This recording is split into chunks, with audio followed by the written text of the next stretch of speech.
They thought they knew what a broken man looked like. Torn clothes, empty eyes, a hand held out for mercy. But the man on the bench, he was different. He asked for nothing. He spoke to no one.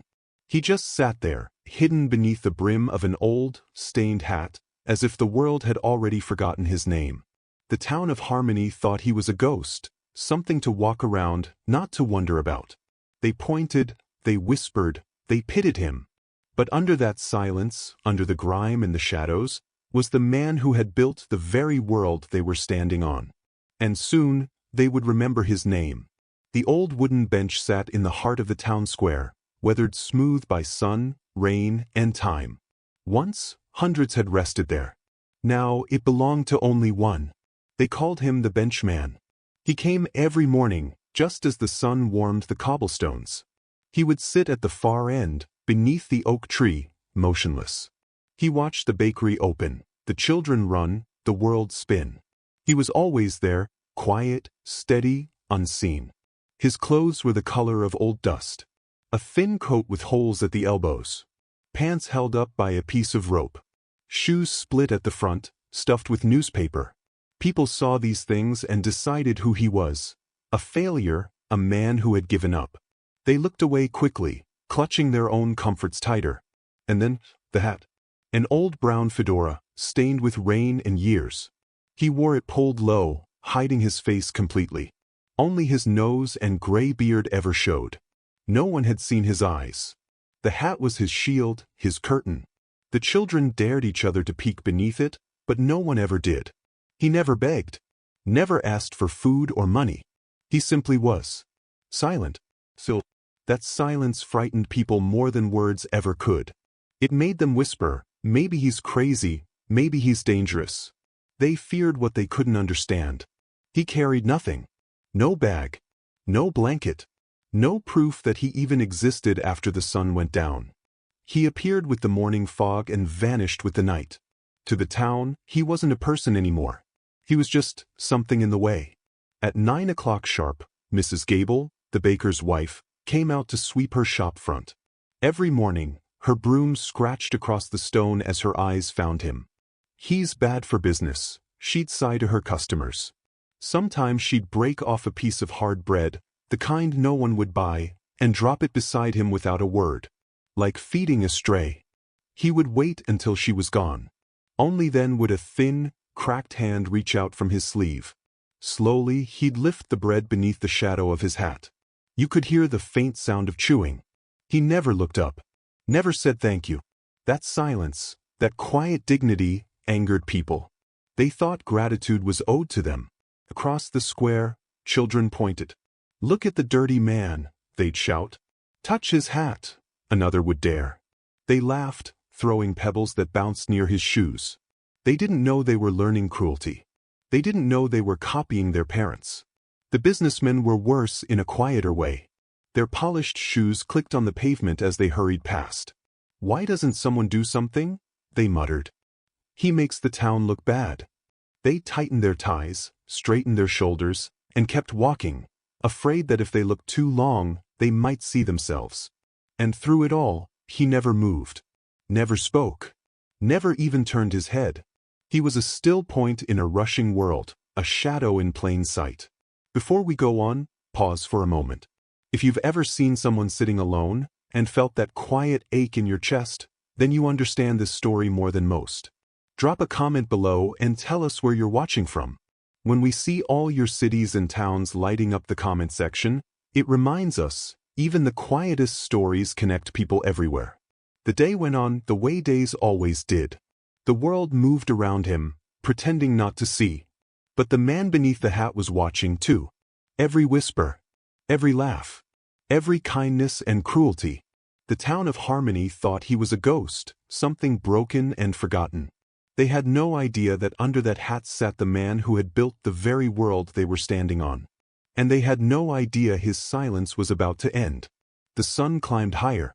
The town of Harmony woke up. Doors opened with a creak. Cars started with a rumble. People rushed out. They held hot coffee in paper cups. They held their children's hands. They hurried to work, to school, to the store. They had busy lives. They had important things to do. The benchman was the one part of their morning that never changed. He was a rock in a fast river. The water of life just rushed around him. The people saw him, but they did not see him. They looked right through him as if he was made of glass. And this forgetting, this looking through, was the cruelest thing of all. But why did they try so hard not to see? Mrs. Gable, the baker, was not the only one. Mr. Henderson, who owned the newspaper shop, felt the same way. He would stack his papers in neat piles outside his door. He would see Arthur sitting there, a dark shadow in the bright morning light. Mr. Henderson would shake his head, his face pulling into a frown. "He's a bad sign," he told his wife over breakfast. "People don't want to see that when they buy their morning paper." He believed Arthur's life was a choice. He thought the man chose to be dirty, chose to be poor, chose to be nothing. He had no idea what trying really meant. Sometimes, Officer Miller would drive his shiny blue police car past the square. He would slow down. His window would roll down with a quiet whir. "You doing okay there?" he might ask. His voice was not kind, just tired. He never waited for an answer. Arthur never gave one. The hat just stayed low. Officer Miller would sigh and drive on. He couldn't arrest him. The man wasn't breaking any laws. He wasn't begging. He wasn't sleeping. He was just sitting. It made the officer uncomfortable. The man was a puzzle with no answer. And in a town like Harmony, people hated puzzles. They wanted everything neat. The mothers in town were the most careful. They would pull their children close when they walked past the bench. "Don't look, sweetie," they would whisper, sometimes putting a hand over their children's eyes. It's not polite to stare. But they were not teaching politeness. They were teaching fear. They were teaching that people who are different are scary. The children learned this lesson well. They learned that different meant bad. They saw their mothers cross the street to avoid the bench. So they, too, learned to walk on the other side. They were building a high, invisible wall of fear around this one quiet man. The teenagers were louder. They did not have the quiet fear of the adults. They only had a need to look brave. They would walk past in big groups, laughing too loudly, their voices echoing in the square. "Go on, ask him for $1, they would shove a friend. The friend would walk over, trying to look tough. "Hey, you got any money?" they would ask. Their voice would shake just a little. Arthur would not move. Not a muscle. The silence would stretch out, getting bigger and bigger. The teenager, feeling small and foolish, would get angry. "Whatever, you're just a bum," they would yell. Then they would run back to their friends, laughing. But they were really running away from that powerful, scary silence. Because no one knew his real story, they made stories up. He was a soldier, one person whispered at the post office. He saw terrible things in the war. His mind is gone. Another person at the grocery store said something else. No, I heard he was very rich. He owned a big company. He lost everything. Gambled it all away. They painted pictures of him with their words. A madman. A failure. A drunk. A ghost. These stories made them feel better. They made them feel safe. If he was a failed rich man, they could feel proud of their own small jobs. If he was mad, they could feel thankful for their own sane minds. He was the most famous person in town. And he was the loneliest. Everyone knew of him, but no one knew him. He sat on that bench, surrounded by hundreds of people, but he was completely alone. It was like he was inside a glass box. The people could see in. They could point. They could tap on the glass. But they could not hear him. And they did not want to. He was a show. A sad, broken thing to look at for a moment before turning back to their own warm, safe lives. He was a mirror, and they did not like what they saw in it. It's a hard thing to feel invisible, isn't it? We've all felt that way sometimes. Stuck in a crowd, but feeling like no one can see us. If you've ever felt that way, just type the word "true" in the comments. It's a small way of seeing each other, even when we feel alone. Let's get back to the story. The days turned into weeks. Autumn came. The air grew sharp and cold. The beautiful red and yellow leaves fell from the old oak tree. They covered the ground in a soft blanket, but they did not cover him. The wind grew mean. It found the holes in his thin coat. It bit at his newspaper-stuffed shoes. People in town put on their thick winter coats. They wore gloves and scarves. They hurried from their warm cars to their warm houses. They saw Arthur on the bench, shivering. His shoulders would shake just a little. But still he did not move. He just sat, his head bowed, taking the cold. Did anyone feel bad? Maybe. Sometimes. A person might stop, a dollar bill in their hand. They would almost offer it. But then they would stop. What was the point? He never asked. He never looked up. Maybe he would be angry. Maybe he was too proud. The fear of doing the wrong thing was stronger than the wish to help. So they would put the money back in their pocket. They would walk away, feeling a small, sharp twist of shame inside. It was easier to do nothing. It was easier to walk away and forget. And so, everyone did. The town had made its choice. The benchman was not a person. He was a problem. A ghost. A lesson for their children. They had built a wall of whispers and fear around him. He was locked outside of their world. But what the town did not know was that he was not the one who was trapped. They were. They were trapped in their judgments. They were trapped in their fear. And a day was coming very soon when they would need him. A day when all their money, their warm coats, and their busy lives would mean nothing. A day when the only person who could help was the man they all refused to see. The days grew shorter. The air grew teeth. A cold, wet wind blew through the town square, chasing away the last of the warmth. The people of Harmony hurried more than ever. They pulled their hats down and their collars up. Their faces were pinched and tight against the cold. The benchman was still there, of course. He seemed to get smaller as the weather got worse. He hunched his shoulders against the wind, a lonely island in a sea of rushing people. The town saw him shiver. They saw the rain soak his thin coat. And they did nothing.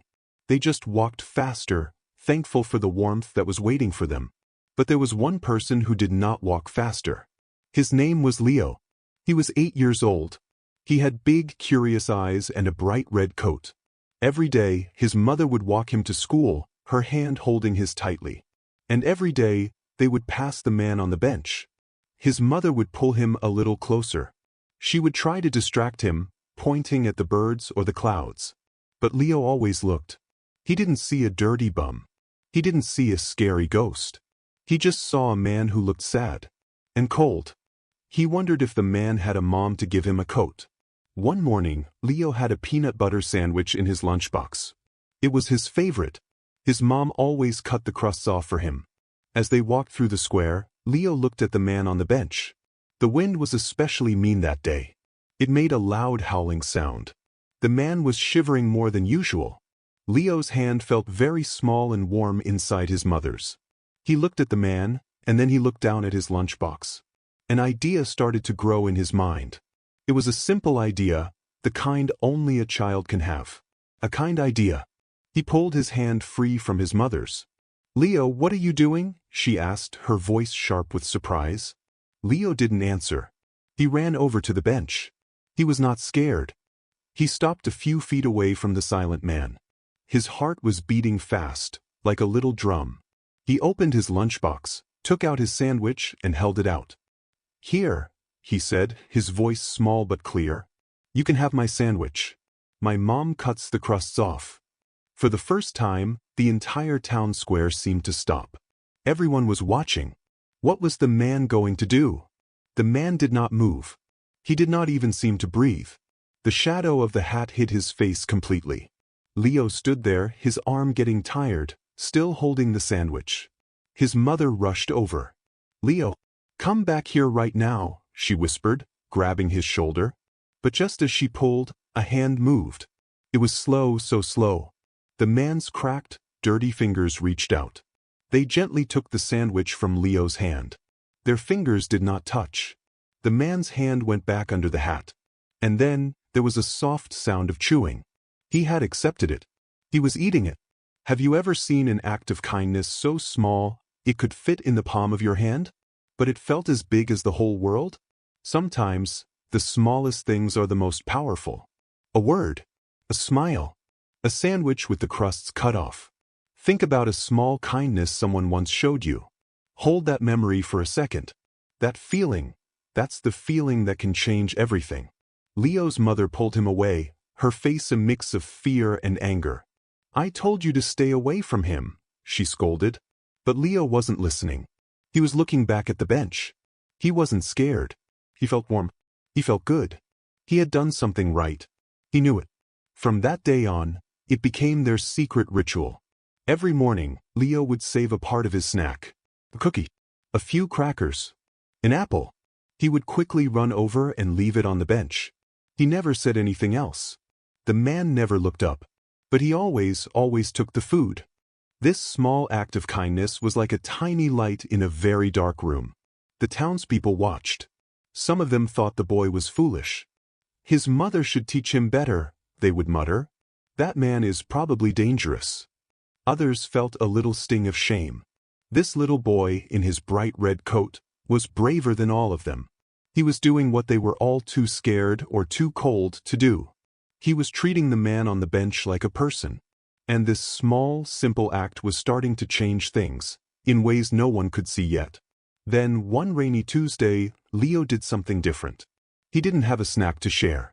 Instead, he had a piece of paper. It was a drawing he had made in class. It was a picture of a little boy in a red coat standing next to a big, strong tree. Underneath, he had written his name in wobbly letters.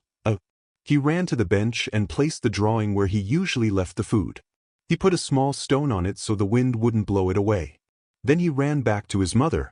He didn't know if the man would even care about a silly drawing. But the man did something he had never done before. His hand came out from his sleeve. It did not grab the paper. It just rested near it.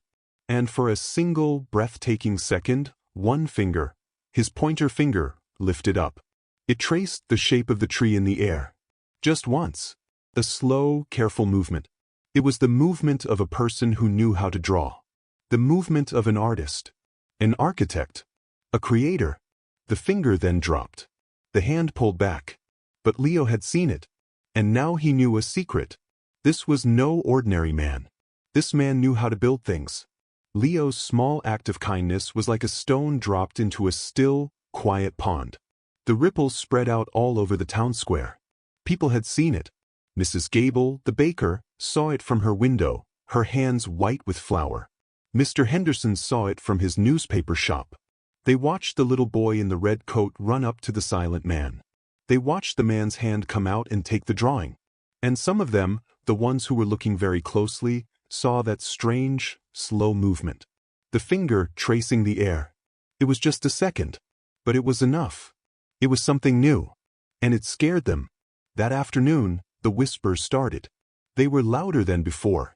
Before, people just called him crazy or lazy. But now, the rumors had a new feeling. He moved his hand, one woman said at the grocery store. I saw it. He moved it like he was somebody. What does that mean, somebody? Her friend asked, putting apples in a bag. I don't know, the first woman said, her voice dropping low. But he's not just empty. He's thinking in there. He's watching us.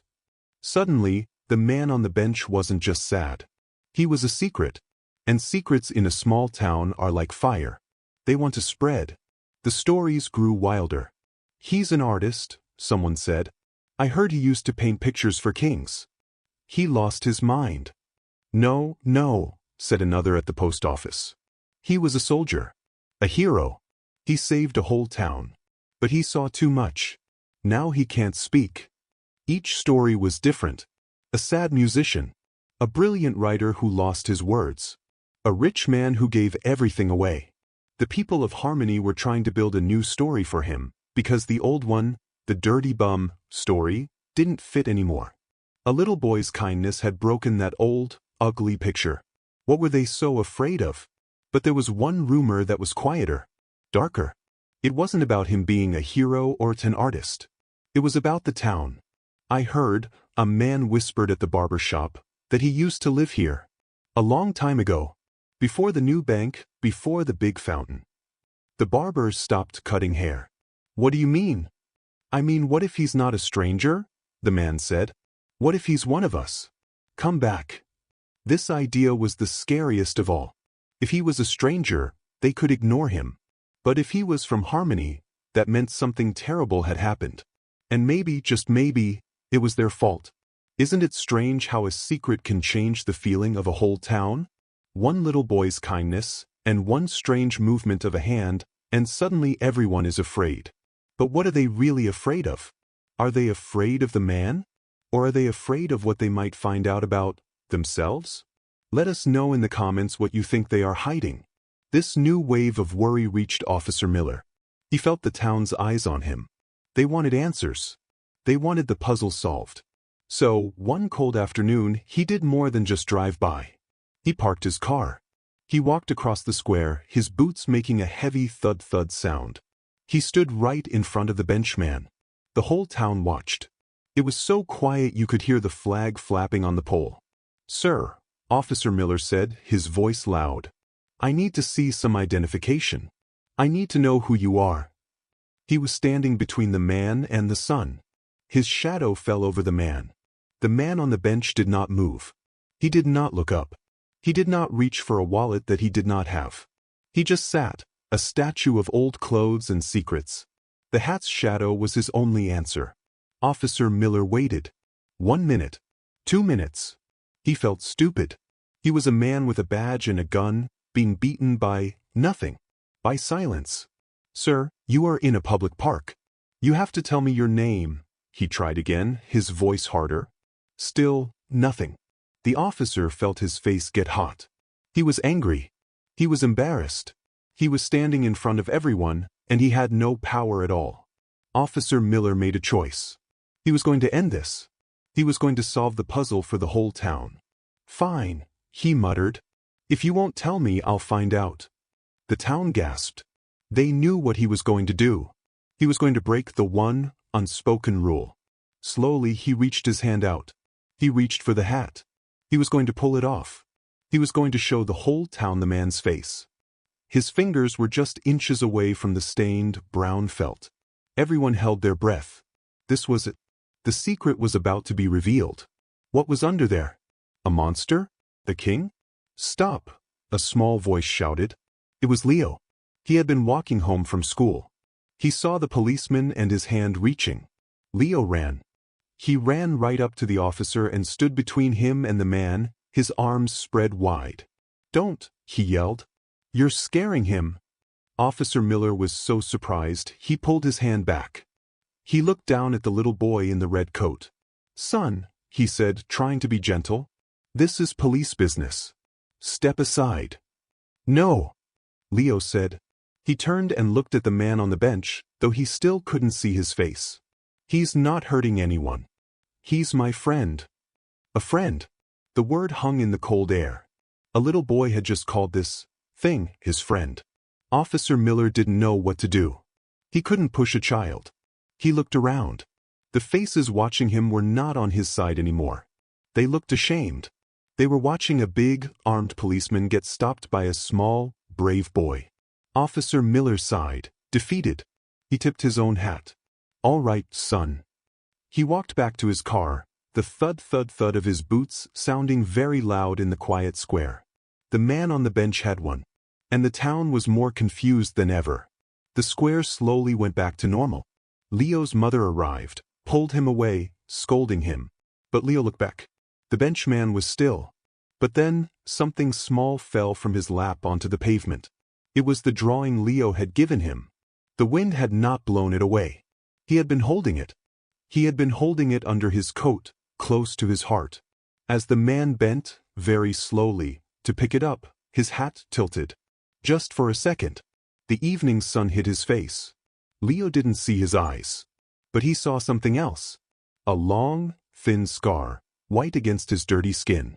It ran from his temple right down to his jaw. After the day Officer Miller tried to take the hat, the air in Harmony changed. The town square was no longer just a place to walk through. It was a place of watching. People stared.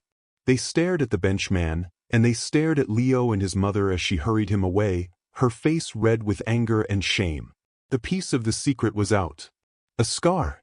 A long, white, angry line. That scar was not the mark of a nobody. It was the mark of a man who had lived a hard life.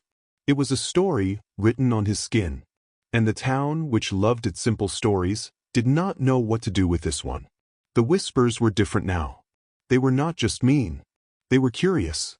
They were a little bit afraid. Where did he get it? They asked each other over coffee. Who is he?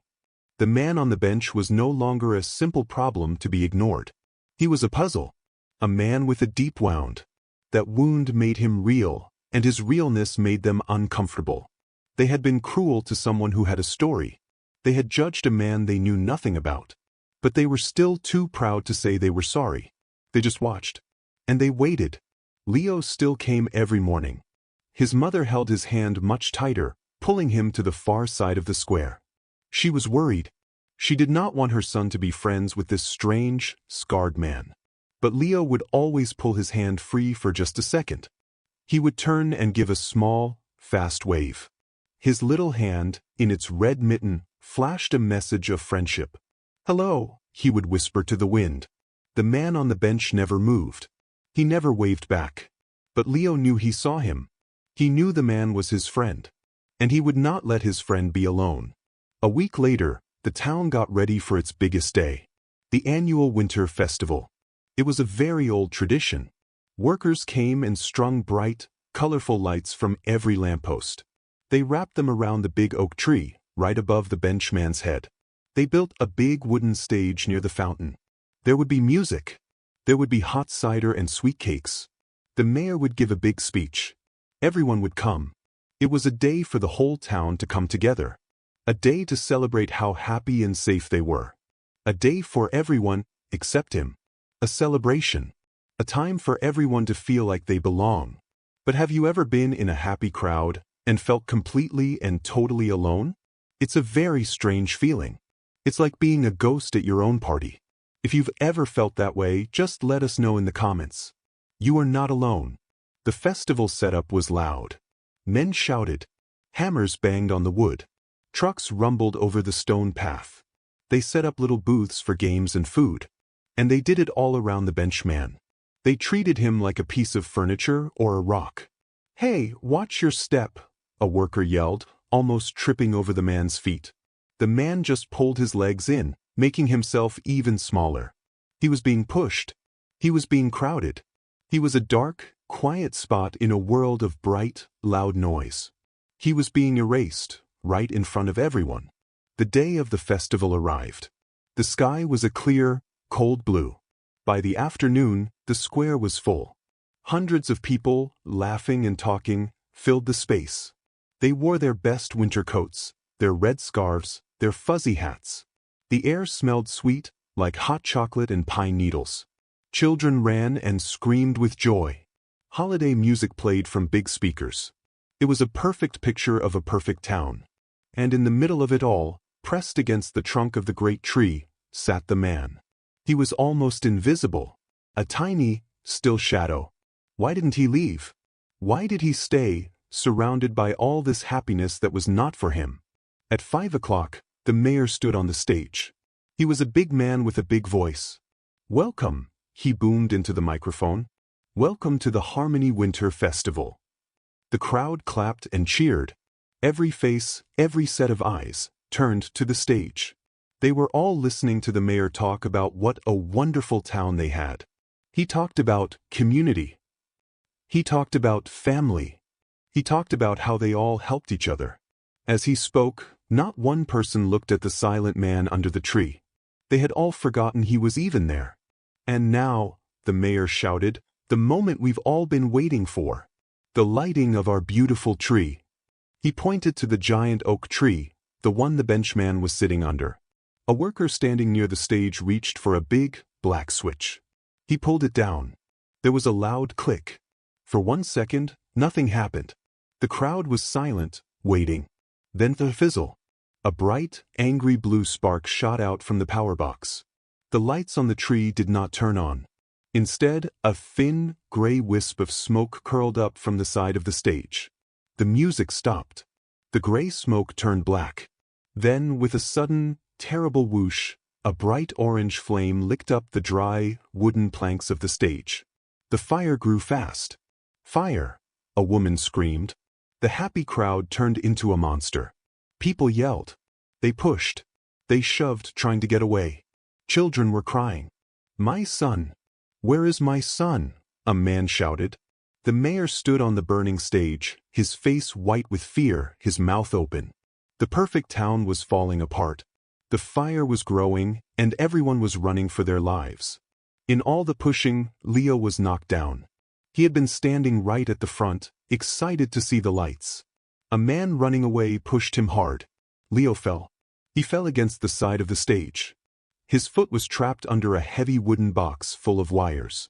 His mother was screaming his name, but she was too far away, caught in the terrified crowd. "Help me!" Leo cried, his voice small.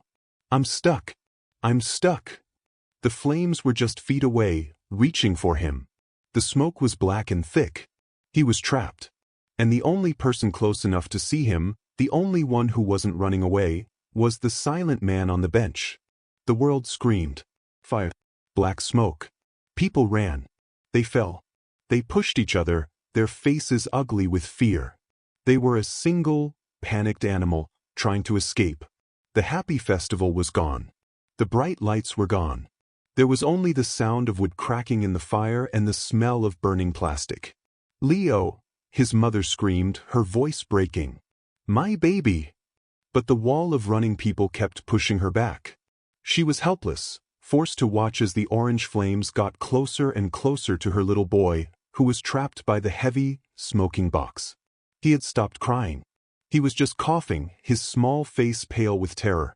And then, something impossible happened. Someone was moving against the crowd. Someone was walking toward the fire. It was the benchman. He stood up from his spot under the tree. He stood up straight. He was taller than anyone thought. He was not a small, hunched thing. He was a man. He put his hands on the shoulders of two people who were running at him. He did not push them. He just moved them aside, like curtains. The crowd parted around him. For a second, everyone stopped running. They just stared. The silent man, the ghost, was walking into the fire. He did not run. He walked with long, fast steps. He had a purpose. The smoke was thick, like a black wall. He did not cough. The heat was so strong, it melted the plastic decorations on the booths. He did not slow down. He saw the burning stage. He saw the sparking power box. And he saw the little boy in the red coat. His eyes, hidden under the hat, saw everything. He was not afraid. He looked like a man who was going to work. He looked like a man who knew exactly what to do. The whole town was watching, silent. They had forgotten to be scared of the fire. They were too busy being scared of him. He reached the stage. The flames were licking at Leo's coat. The boy was too scared to move. The man looked at the heavy, sparking box. He looked at the boy. He looked at the fire. He knew he could not pull the boy free without getting burned. He knew he needed both his hands. He knew he needed to see. So he did the one thing no one in Harmony had ever seen him do. He reached up, his movements calm and slow. And he took off his hat. This is it. The moment. The hat is off. For a year, they had wondered. For a year, they had whispered. They thought they would see a monster. They thought they would see a madman. But what they saw made their hearts stop. "Are you ready?" His face. It was not the face of a bum. It was the face of a king. It was strong, even under the dirt and grime. His gray hair was matted, but his forehead was high. His jaw was square and firm. And his eyes, for the first time, they saw his eyes. They were not crazy. They were not empty. They were the color of a clear winter sky. They were sharp, intelligent, and full of a deep, old sadness. And down the side of his face ran the long, white scar. The scar of a fighter. The scar of a man who had seen the worst of the world and had not looked away. He did not look at the crowd. He looked at the fire. He saw the sparking power box. He knew it was an electrical fire. He knew water would make it worse. He knew the box was trapping Leo. He acted. He did not grab Leo. First, he turned to the burning box. He lifted his foot, which was only covered in a thin, torn shoe. He kicked the heavy, sparking, burning box of wires. He kicked it hard, sending it flying off the stage, away from the boy. He did not cry out, even as the fire and electricity must have hurt him. He just moved. With the box gone, Leo's foot was free. The man reached down with his two strong, bare hands. He grabbed the little boy under the arms. He lifted him up as if he weighed nothing. He pulled Leo close to his chest, shielding his small body with his own. He held the boy's head against his shoulder, protecting him from the smoke. He had saved him. In 10 seconds, he had done what no one else, not the mayor, not the police, not the shouting crowd, could do. He had walked into the fire and saved the child. He turned away from the burning stage. He held Leo tight. And he started to walk. He walked right toward the stunned, silent crowd. He walked right toward Leo's mother. The people parted for him, like the sea. They were afraid. But it was a new kind of fear. It was not fear of a dirty ghost. It was the fear you feel when you are standing next to something great. It was awe. They stared at his face. They stared at his scar. They stared at his clear, powerful eyes. They had mocked this man. They had thrown stones at him. And he had just saved their town's child. He reached Leo's mother. She was on her knees, her hands out, tears streaming down her face. He bent down. He gently placed Leo in her arms. The boy was coughing, but he was safe. The mother wrapped her arms around her son, crying his name, "Leo, Leo, oh my baby." She looked up at the man, her eyes wide with a million questions. She wanted to say, "Thank you," but no words came out. She just looked at his face, this strange, scarred, powerful face. She was looking at a hero. The crowd was still silent. The only sounds were the fire crackling and the mother crying. Then from the back of the crowd, an old, shaking voice spoke. It was Mr. Hemlock, the oldest man in town. He was 90. He had seen everything. He pushed his way to the front, his eyes wide. He stared at the man's face. He stared at the scar. His own face turned white. He whispered a name. He whispered it so quietly, but in the silence, everyone heard it. "It can't be. It's not possible. Arthur? Arthur Pendleton? Is that you?" The name, Arthur Pendleton, hung in the smoky air. It was like a bell that had just been rung. A name from a ghost story. Most people in the crowd were too young. They had never heard it before. They looked at old Mr. Hemlock. They looked at the silent, scarred man. They were confused. The man, Arthur, just stood there. He was no longer a ghost. He was real. He held his old, stained hat in one hand. His clear blue eyes looked over the crowd. He was not angry. He was not sad. He was just watching. He was watching them learn. Leo's mother was the first to understand.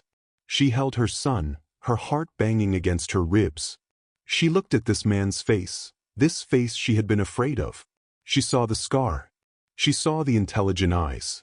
And she felt a wave of shame so strong, it made her shake. This was the man she told Leo to stay away from.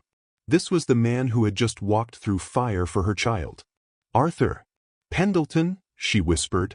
The name felt heavy and important. She had said something that mattered. But what did it mean? Old Mr. Hemlock stepped forward. His body was bent with age, but his eyes were sharp. He walked right up to Arthur. "It is you," he said, his voice shaking. "My goodness. It is you." He reached out a trembling hand but did not dare to touch him. We all thought you were dead. We heard you were gone, 30 years ago." The crowd gasped. That this man was supposed to be dead? Who was he? Arthur looked at the old man, and for the first time, a flicker of feeling showed in his eyes. A deep, old sadness. He gave a very small, slow nod. Just once. That nod was like a match. The crowd exploded with questions. "Who is Arthur Pendleton?" a man yelled. "What is he talking about?" Mrs. Gable, the baker, pushed to the front. Her face was as white as her flowery apron. "Pendleton," she said, her hands to her mouth. My father used to talk about that name. He said they owned this town." She looked at the man she had given hard bread to. The man she had called bad for business. She felt dizzy. She felt sick.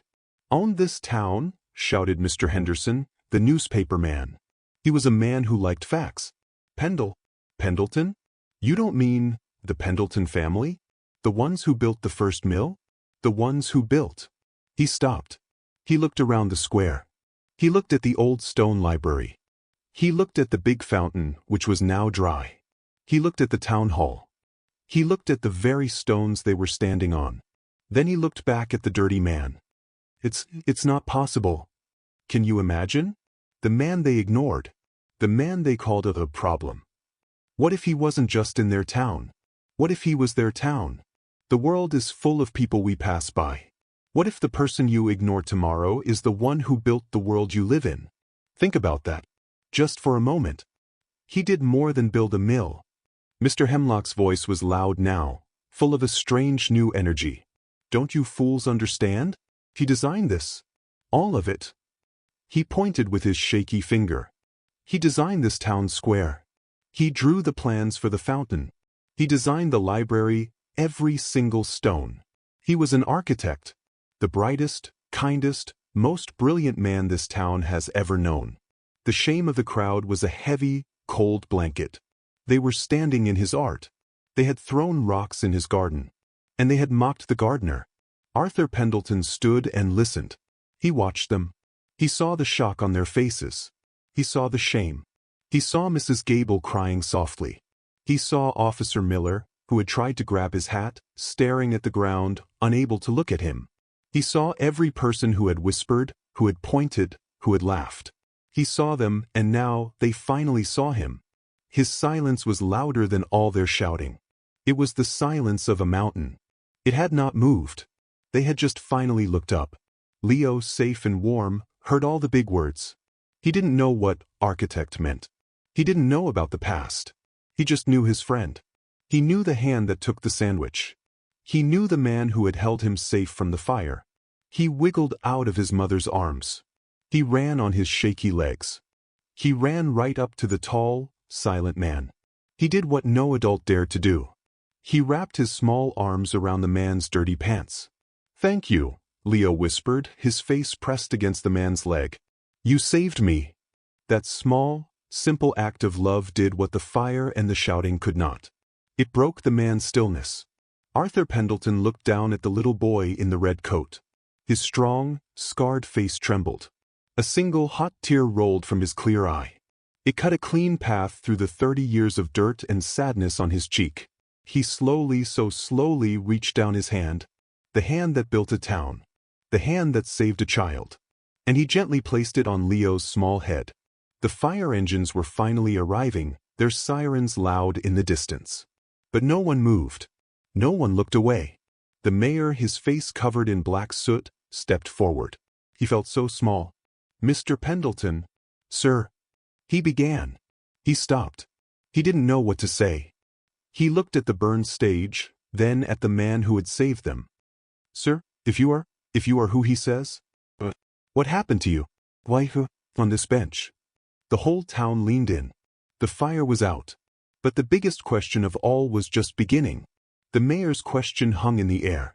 "Why are you here?" Everyone was silent. They were waiting for the man to speak. They had waited a whole year for him to say one word. But Arthur Pendleton did not speak.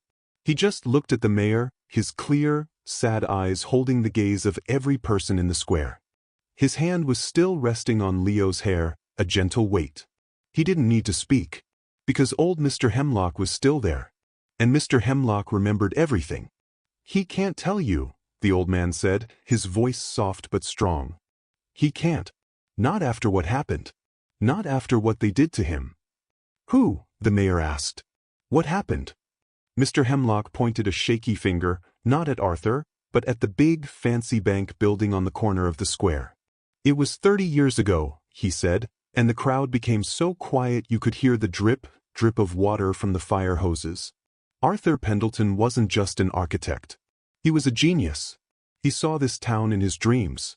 He drew the plans for this square, for the library, for the town hall. He loved this place. He was this place. He painted a picture of a young, happy man who knew everyone's name, a man who believed in building things that would last forever. He had a partner, Mr. Hemlock said, his voice getting dark. A man named Silas Thorne. Arthur had the dreams, but Thorne had the money. They were going to build their greatest project. The Harmony Dam. It was Arthur's design. It was going to bring power and life to the whole valley. It was his masterpiece. The old man's eyes looked hard. But Thorn was a greedy man. He wanted it done fast. He wanted to use cheaper steel. Less concrete. He wanted to make more money. Arthur found out. He said no. He said it would be dangerous. He said it would break. He said he would not put his name on a lie. They argued. Mr. Hemlock's voice was barely a whisper. Right at the build site, up high on the scaffolding, Arthur told Thorn he would tell the town that he would stop him. Thorn, he was a different kind of man. He couldn't let that happen. The crowd held its breath. Thorn pushed him. A collective gasp. He pushed Arthur. Arthur fell. He fell 50 feet, down into the wet concrete and the twisted steel of his own dam. That is where he got that scar. A piece of rebar. He should have died. The townspeople looked at the scar, and for the first time, they saw it not as ugly, but as a mark of terrible pain. A fall. A betrayal. From the top of the world, to the very bottom. Have you ever trusted someone, and they broke that trust? It feels like falling, doesn't it? The fall can break your body. But the betrayal breaks your spirit. And that is a much harder thing to fix. He didn't die, Mr. Hemlock continued, his eyes wet with tears. But something inside him broke. When he woke up in the hospital, his mind, it was hurt. The doctors said the fall had damaged something deep. He couldn't draw anymore. His brilliant hands, the hands that built this town, they would shake. He couldn't hold a pencil. And the words got stuck. He became a man of silence. He was trapped inside his own mind, a prisoner of what Thorn did to him. And Silas Thorn? The mayor asked, his face white. What happened to him? Mr. Hemlock laughed, a short, ugly sound. What do you think? While Arthur was in the hospital, Thorn took everything. He changed the papers. He told everyone Arthur was crazy, that he had run away. He stole the company. He stole Arthur's money. He stole his name. He even stole his house. He left Arthur with nothing. Absolutely nothing. The crowd looked at the bank again. On the top, in big gold letters, it said, Thorn Tower. They finally understood. Arthur's wife, Clara, she tried to help him, Mr. Hemlock said, his voice breaking. But she got sick. The sadness, it was too much for her heart. And Arthur, he couldn't help. He had no money. He had no words. He couldn't even tell her he loved her. He just watched her fade away. After she died, Arthur just walked away. He had nothing left. He was a ghost long before he came to sit on this bench. Thorn won. He built his dam with cheap steel. He became the richest, most powerful man in the state. And Arthur Pendleton was forgotten. We all just forgot him. The story was finished. But the man was still there. He had wandered the country for 30 years, a silent man with a scarred face, carrying a pain no one could see. And then one day his feet just knew. They brought him home. Back to the last place he was ever happy. Back to the square he had built with his own hands. He wasn't sitting on the bench to be a bum. He was sitting there to watch. To guard. He was the secret keeper of the town. He was the king, returned to his kingdom, wearing rags. He was watching over his masterpiece. He slowly took his hand off Leo's head. He bent down, his old knees cracking. He picked up his stained, brown hat from the wet pavement. He held it in both hands. He didn't put it back on. He just held it, like a shield he didn't need anymore. His clear, blue eyes, the eyes that had seen everything, looked up. He looked at Mrs. Gable. He looked at Officer Miller. He looked at the mayor. He had heard the whole story. He had heard his own life, told like a sad song. And then he did the last thing anyone expected. His chest moved. He took a deep, rattling breath, the first one he had taken in 30 years. His cracked lips opened. A sound came out. It was rough, like a rusty gate opening. It was just one word, but it was the only word that mattered. He looked right at the mayor, right at the whole town of Harmony. And he said, Thorn, the dam. The cheap steel. The dam that Silas Thorn had built 30 years ago. The dam that was still holding back 1,000,000 tons of water, right above their heads. One word. Thorn. The name, his first word in 30 years, was a bomb. It was not a name from the past. It was a warning for right now. The mayor's face, which had been red with shame, turned a ghostly white. He looked at old Mr. Hemlock, his eyes wide with a new, terrible fear. "The dam?" he whispered. "He's talking about the dam?" Mr. Hemlock nodded, his face dark. "He told Thorn it would break. He said the cheap steel wouldn't hold. That was 30 years ago. 30 years of water. 30 years of rain and ice, all pushing against a lie." The crowd, which had been silent, began to murmur. This wasn't a story. It was a threat. Arthur Pendleton stood tall, the old hat still clutched in his hand. He had given them the warning. He watched as the townspeople's faces changed from shock to raw panic. They were not looking at a bum anymore. They were looking at a prophet. They were looking at the one man who knew the town's darkest secret, because he had tried to stop it. Mrs. Gable, the baker, stepped forward, her hands twisting in her apron. She said, her voice shaking. Are you telling us it's going to break? Now." All eyes turned back to Arthur. They were desperate for him to speak again, to tell them what to do. But the mayor was already moving. He was, if nothing else, a man of action. "Officer Miller," he roared. Officer Miller, who had been staring at his own shoes in shame, snapped his head up. "Sir, get on that radio. Now," the mayor yelled. "Call the state engineers. Call the governor. Call everyone. Tell them we have a credible report that the Harmony Dam is in danger. Tell them." He paused, then said the most important words. "Tell them Arthur Pendleton said so." That name. The name of the architect. That was not a name anyone would ignore. Miller ran to his car, his feet slipping on the wet stones. The town was finally listening. But was it 30 years too late? While the officials acted, the regular people were left standing in the cold, smoky air. They were left with their own feelings. And the strongest feeling was shame. It was a cold, heavy rock in their stomachs. Mr. Henderson, the newspaper man, thought of all the times he had looked at Arthur with disgust. The teenagers who had thrown stones now hid at the back of the crowd, their faces pale. They had not just been cruel to a poor man. They had been cruel to the man who had built their homes, their library, their lives.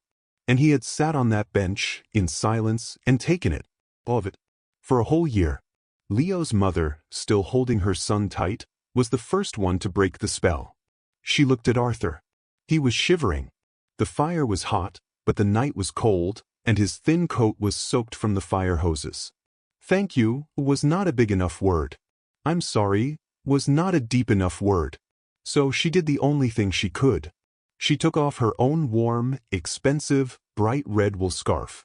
She walked up to Arthur, her eyes full of tears.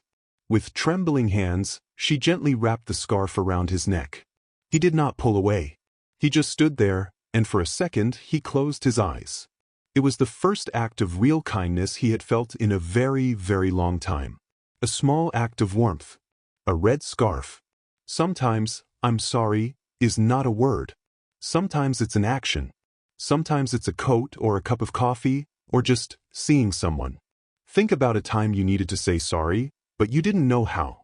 What did you do? Let's see what the town of Harmony does. That red scarf was a signal. The spell of fear was broken. "He's cold," a woman shouted. "He's hurt," a man yelled, pointing at Arthur's foot, which was burned and bleeding from where he had kicked the sparking box.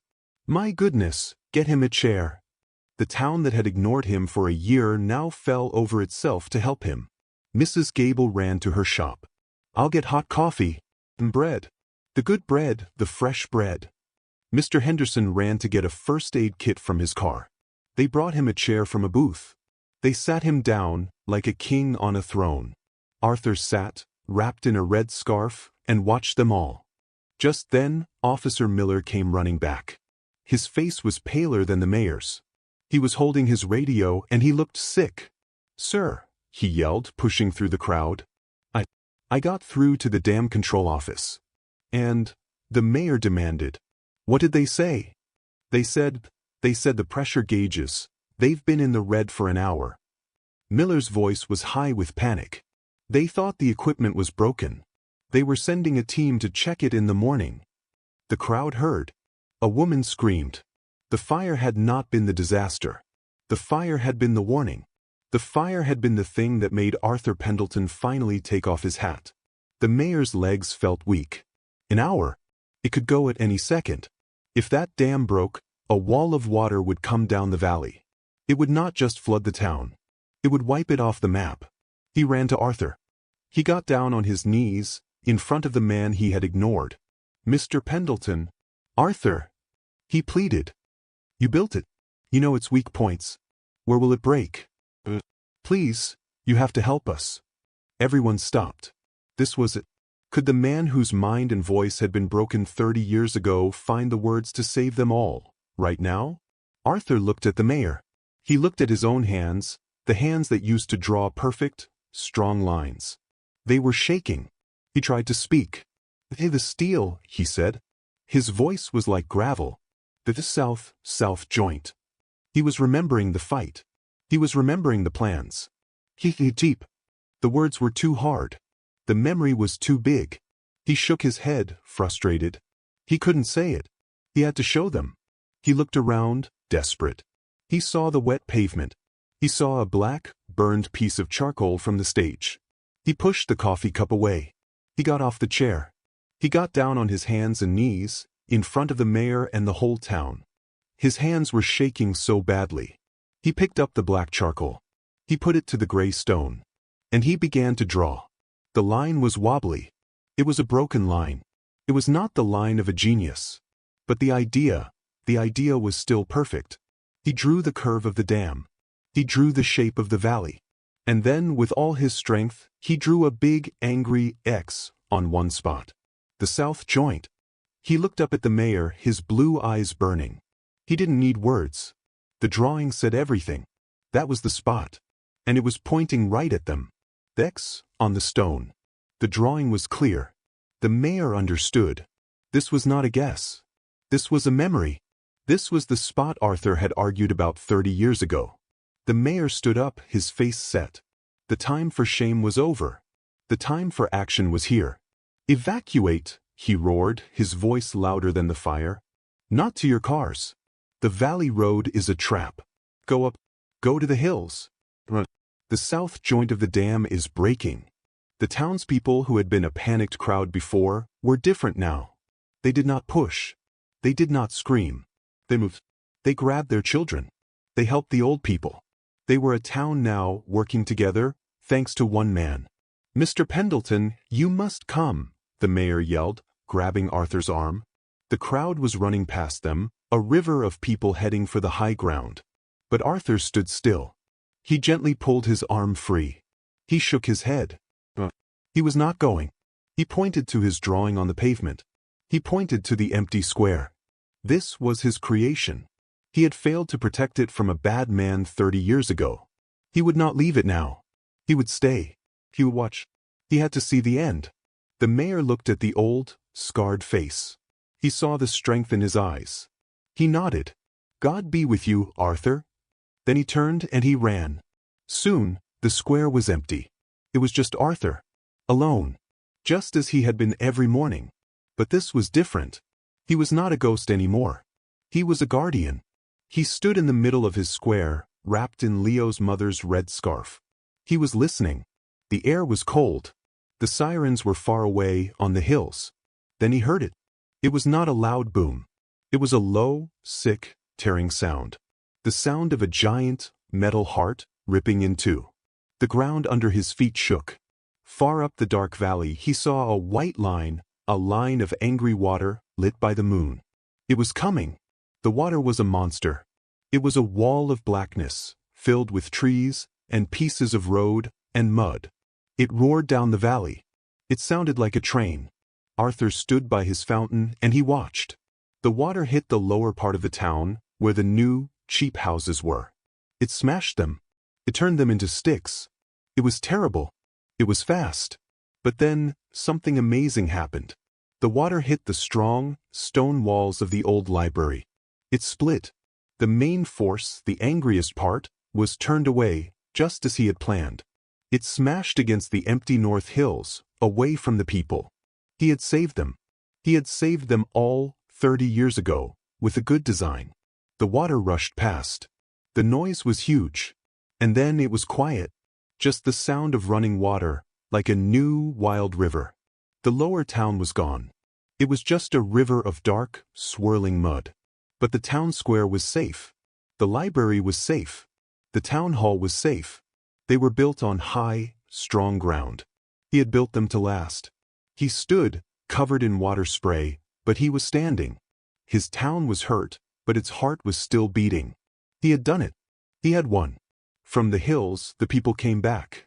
They walked down slowly, their faces wet with tears. They saw their broken homes. They saw the mud. They saw the end of their world. But then they saw the square. And they saw him. Arthur Pendleton. Standing right where they had left him. He was the man who had warned them. The man who had saved them. They were alive. Every single one of them. Leo and his mother ran to him first. The little boy did not say a word. He just hugged the man's leg again, his small, warm body shaking. The town gathered around him. They did not have to say, "Thank you." He could see it in their eyes. Mrs. Gable, whose bakery was safe, came with a thick, warm blanket. Mr. Henderson, whose shop was gone, just came and put a hand on his shoulder. They were all quiet. The mayor stepped forward, his clothes covered in mud. "Mr. Thorne is being arrested," he said, his voice tired. "His dam is gone. But so is our town." He looked at the mud. "We have nothing."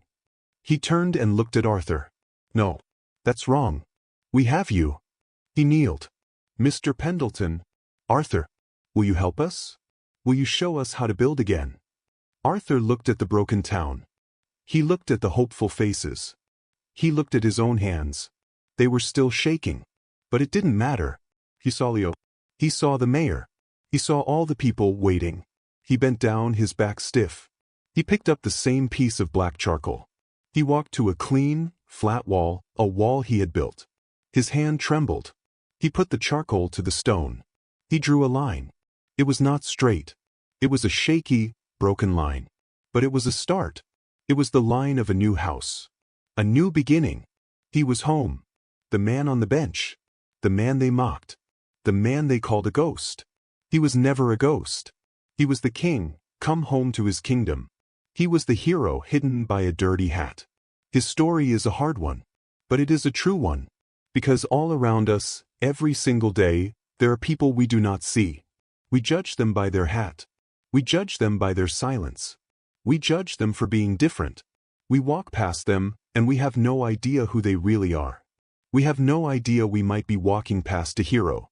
If this story touched your heart, if it made you feel something, if it made you want to be a little kinder, then please help us share that feeling. Click the like button right below this video. It is a small click, but it tells us that kindness is winning. Please subscribe to our channel. We have so many more true stories, stories that prove the world is full of amazing people hiding in plain sight. And last, please share this video with one person you know. You never know who might need to see this. You never know who you might be reminding to look up and really see the person sitting on the bench. Thank you for watching. And thank you for seeing.